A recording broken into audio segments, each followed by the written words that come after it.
folks, welcome back to another Kdog'S movies. Yeah, I got some stuff on my table, but right now, this is an interesting time of the year. You know, a lot of people right now, people are kind of reminiscing their childhood by going on Disney Plus and watching a little movie called Hocus Pocus 2. I myself will not be revisiting that. I think it should. The first one it's a fad to me, but I can't judge you. You make your viewing decisions. Even though I wholeheartedly disagree with what takes place in that movie. Yeah, that's a different issue for a different time. But however, I myself am going back in time and having a look at some movies that I watched quite a bit when I was in school. Now, I shouldn't say, I take that back. I shouldn't say watched a bunch of times, but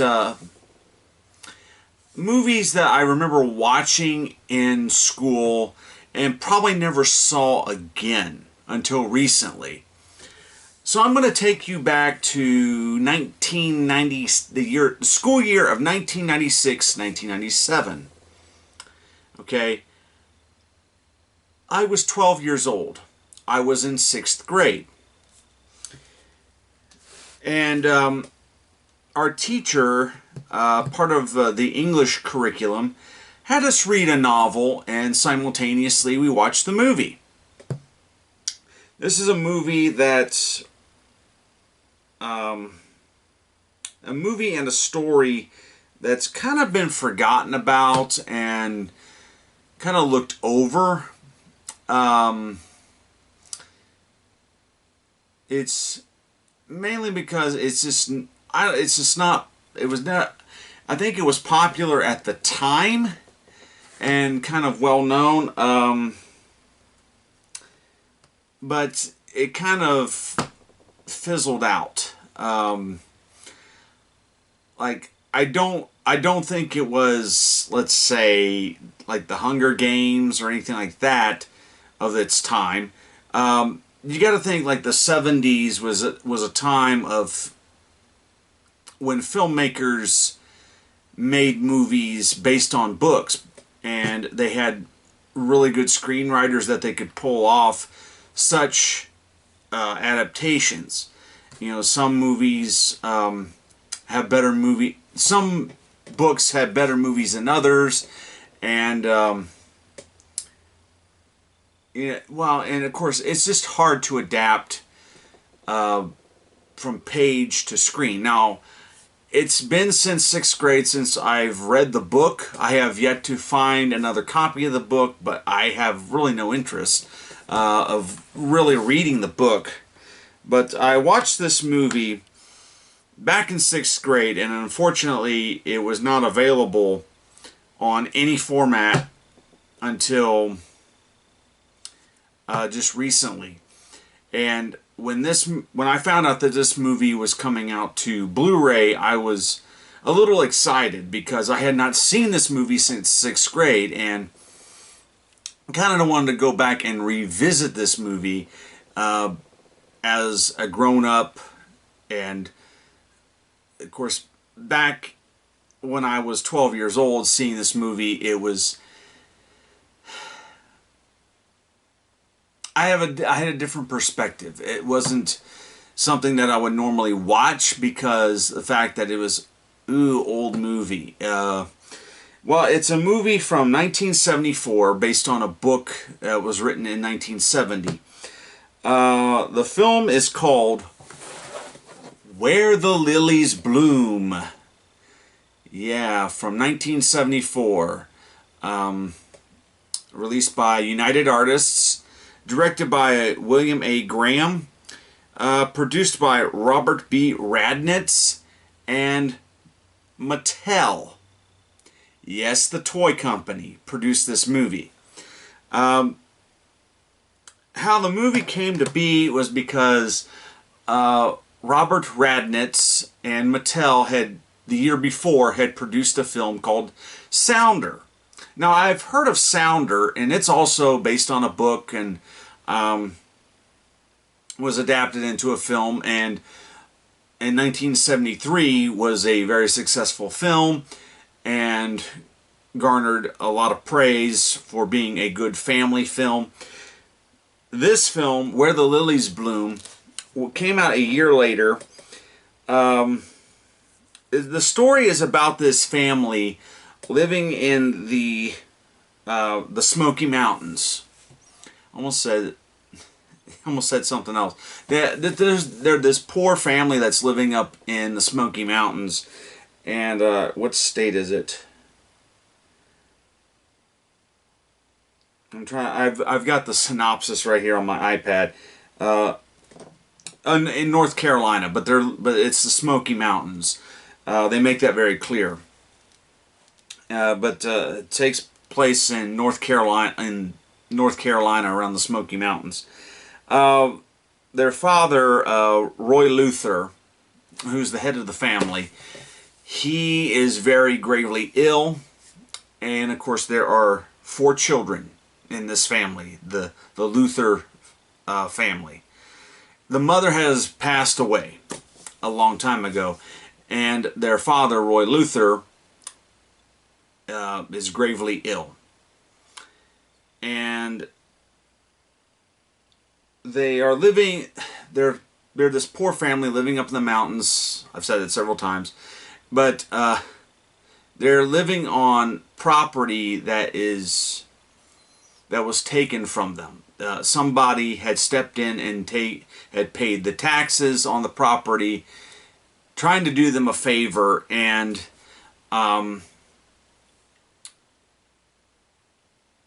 tried to do them a favor by paying the taxes, but that person became the landlord of the property. And that man would end up, his character's name is Kaiser Peace. Kaiser Peace is kind of a, I don't want to say goofy, but he's kind of a character that nobody in this film likes, not even Roy Luther. But Kaiser has his heart set on marrying one of the Luther children, which is actually the eldest daughter of the family, who's a young woman. But Roy Luther is very adamant that Kaiser Peace is not to marry his oldest daughter. His oldest daughter's name is Davola, okay? And he's very adamant about that. Roy Luther is very ill. So he knows that he is dying, but he's not telling anybody. He even tells the second child of the family, who he wants to take charge of the family once he's gone, that he's dying. And he doesn't want any doctors, he doesn't want an undertaker, he doesn't want a preacher. Okay? He basically does not want anybody to know he is gone. And the second child, Mary Call, she takes the role as the head of the household. And she wants to honor her father's wishes by, not calling the preacher, not calling an undertaker, not even calling the doctor. He just wants to go. Place of, leave this world of sorrow, and he just wants to go.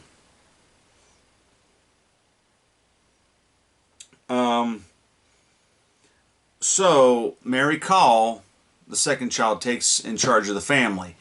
And the younger 2 siblings, we have a boy here named Romy, and a younger sister, a baby sister. Not a baby, but she's really young. What's her name? I'm a dean. I'm a dean. And of course, it's all hillbillies, so they're all Southerners, so they have a, I'm a dean, let me tell you, and, so that's what, I'll get into that a little bit later on. But the family, Mary Call is trying to keep the family together. She's trying to keep everything on afloat with no parents, and they are all underage. That she's trying to keep everything afloat, sending them to school, make sure that they're fed, sending them to school, and even going as far as to working in the cafeteria at school, so that the rest of the other siblings could have a hot lunch. Um, yeah. And we find out that Mary Call she has a gift. She has a gift of writing. She writes in a journal daily, and matter of fact, the film is told from Mary Call's perspective, and if I recall, that the book was that way too, kind of written in like a memoir type of way. That it was kind of written in such a way that it was like a journal, telling what was going on, and so and they put that into the film where she's narrating as it's going on, and of course eventually at some point in time, people begin to find out. They get a little suspicious why Roy Luther hasn't responded to knocks on the door, because the children said that he's either sick or he's asleep, and they try to make up this whole alibi until at the end, when they finally reveal to Kaiser Peace. Kaiser Peace,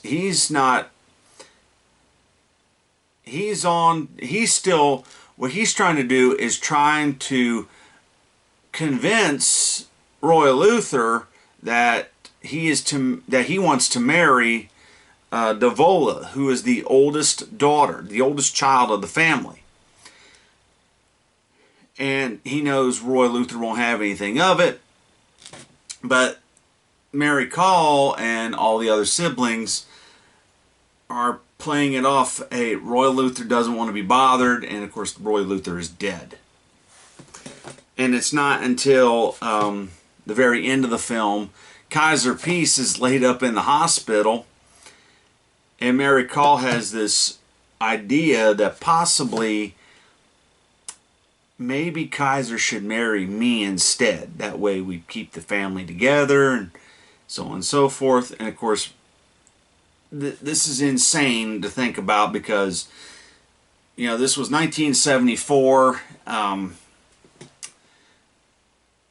Something like this would definitely not hold up today, because it's obvious that Kaiser Peace is a man at least in his 30s, going after a 13-year-old girl, 13 or 14-year-old girl. That's a big no-no. I don't know how it's not acceptable today. It shouldn't have been acceptable then, but it does not happen. You can rest assured that it does not happen. But that's when it's revealed that Roy Luther is dead, and so Kaiser tries to get Mary Call to tell the truth, what's going on. And of course, she reveals Roy Luther is dead. We've been fibbing this whole time. and says that Roy Luther went to his grave saying that he didn't want Davola to marry you, and we're afraid that you will tear this family apart. You'll send the younger siblings off to a foster home or to a facility that the government will step in. And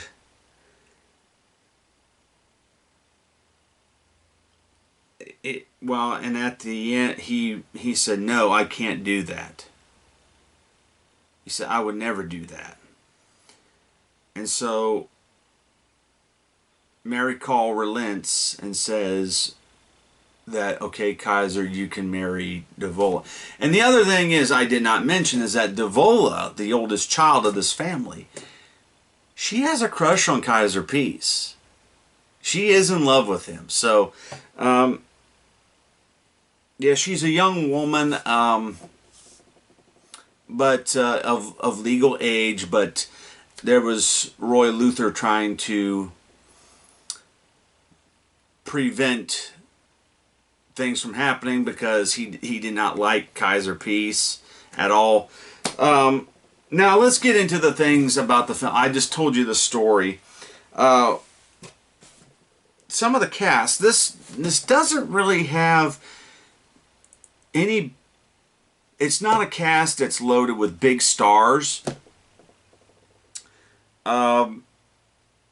However, there is two very well-known actors playing lead roles, or supporting roles at least.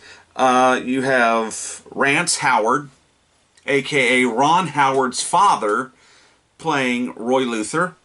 Rance Howard was an actor that's been around for years, even in his son's movies. Rance Howard has made appearances. He's appeared in The Grinch. He's played.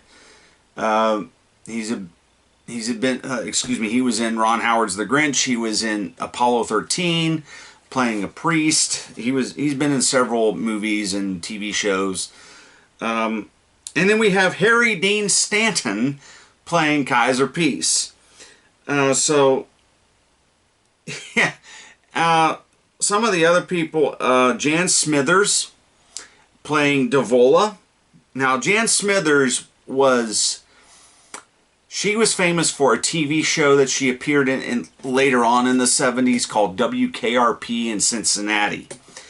But this is one of her earlier roles. Julie Golson played Mary Call. There's little information about Julie Golson.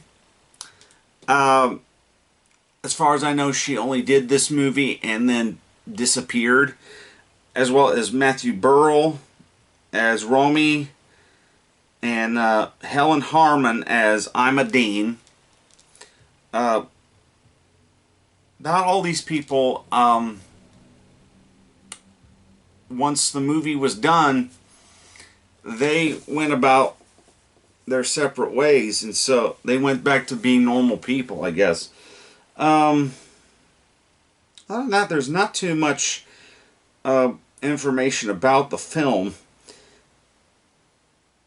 But, yeah, it was... Doesn't even say, like, how well the film did. This, of course, is going to Wikipedia for some other information. But, yeah, I remember watching this movie back in 1996, 1997, somewhere around there, in the 6th grade, and we were reading the book simultaneously while we watched the film. At the time, I didn't fully appreciate it because it was a movie of the 70s, and definitely it had that 70s hillbilly approach. And what I mean by that, because this is portraying Appalachian, well, I know it's in the Smoky Mountains, but you know, these poor this poor family living up in the mountains in the South, so they don't have any money. So they're wearing kind of raggedy clothes, and they live in this little cabin. And matter of fact, when you watch the film, Roy Luther's bedroom, the wallpaper is newspaper. That's how poor they are. They're using newspaper to line the walls as wallpaper. And yeah, and it's about the story is really about family and the strength of the family, and sometimes people aren't made out the way that other people think of them. Because like Roy Luther does not get along with Kaiser Peace. He wants nothing to do with it, and so he teaches the children to have nothing to do with that man. He's crooked. Turns out he wasn't so crooked at all. And it's just, and of course, Roy Luther, yeah, he loved his children, but I think he loved them a little too much, where he put that responsibility on his strongest-willed daughter to take care of the family, and that shouldn't be. That should never be. It was nice to revisit this film, go back and rewatch it. What do I think of it now? I think it's just a nice little story. I don't think it's very relevant to today, because obviously when you have a character like Kaiser Peace, having his heart set on marrying a girl that's, I'm going to say, at least, I'm going to say, and this is just a ball, I don't know because they don't really give the ages except for Mary Call. Marrying a girl that's 20 years younger than him. And back then it was acceptable. Today, no. It's not acceptable at all. Some of the I think some of the depictions as well, but it's maybe it's a little stereotypical of Southerners living in the mountains. However, I think with Julie Golsom, I think she actually was from the South, and so that may just be how she talked. But I don't know about some of the other actors, if they were Southern or they were from other places acting as Southern. And of course, the film was 1974, so it's difficult to say, and that about being current. And I know I'm not a politically correct guy very much, but this film really, it's definitely a product of the early 70s, and so you have to watch it within the context of that frame. So I do encourage you to check it out.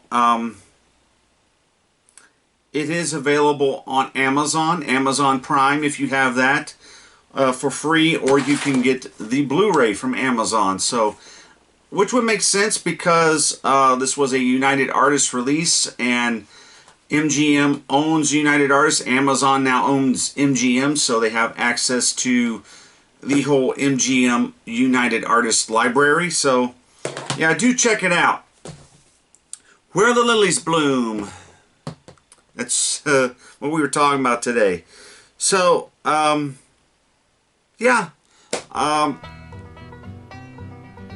I didn't talk about the. It does have a little thing in here of the music. The music is by the Earl Scruggs Review, and there's a couple songs that has some song lyrics in here. It's just a decent little movie, but like I said, it struggles on being current. Doesn't hold the relevance as it would today. The only thing that would be relevant is strength of the family and how important it is to keep a family together. So, from me to you, see you later.